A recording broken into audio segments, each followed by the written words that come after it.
আসসালামু আলাইকুম রহমতুল্লাহ। আসলে মেয়েরা তো ফেতনা। মেয়েরা দেখেন যেখানে যাবে মেয়েদেরকে গুনাহ হয় বেশি।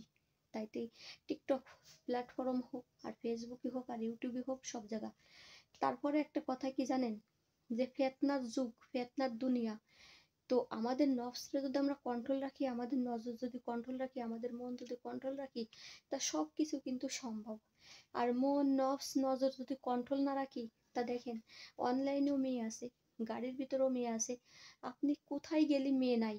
বলেন, মেয়ে লোক কোথায় নাই? তার মানে বুঝতে হবে ফেতনা সব জায়গায় আছে। তো আমি এইখানে কতটা ভালো করতেছি, কতটা খারাপ করতেছি সেটা আমি জানি না, কিন্তু আল্লাহ তাআলা প্রত্যেকটা মানুষের অন্তর যাবেন, অন্তরের খবর রাখেন।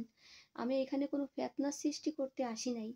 আমার উদ্দেশ্য একটাই ছিল যে আমি একটা প্রবাসী মেয়ে, আমার এইখানে এই প্ল্যাটফর্মে একটু সময় ভালো কাটবে, বা আমি একটু কিছু ভালো কথা বলবো, দিনের দাওয়াত দেবো অনলাইনের মাধ্যমে।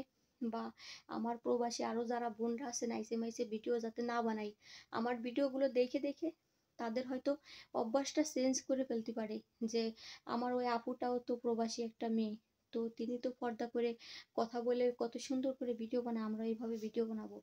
বিশেষ করে এই উদ্দেশ্য কিন্তু আমি ভিডিও করে ছাড়তেছি। আমি এই যে 7 বছর পূর্ণ হয়ে যাচ্ছে, আমি আর মাত্র কয়েকটা দিন আছি ইনশাআল্লাহ।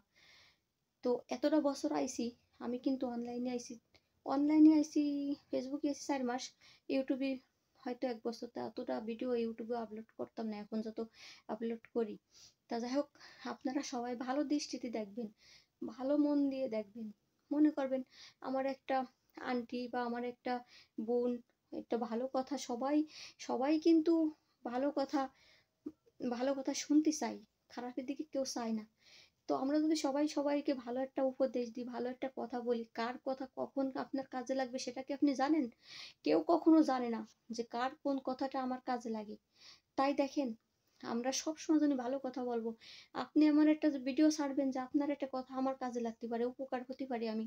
আবার আমার একটা ভিডিও যদি আপনি দেখেন, আমার কোনো কথা না কোনো কথা আপনার মনে লাগতে পারে, ধরতে পারে, আপনি উপকারিত উপকারিত হতে পারেন আমার কথা শুনে। তাই আমার কথাগুলো শুনবেন, আমার কথাগুলো দেখবেন, আমার ভিডিওগুলো দেখবেন, ভালো মন দিয়ে দেখবেন, ভালো একটা কমেন্ট করবেন। আর যদি এই যে সংসারের কথা বলেন, তো সংসার করার জন্য দেখেন আমাদের ফ্যামিলি, পরিবার, বাড়ি, গার্জিয়ান সবাই আছে আলহামদুলিল্লাহ। এখানে অনলাইনে আমি এগুলো করতেছি না, অনলাইনে আইসি শুধু যে আমি একটু ভালো দুটো কথা বলি।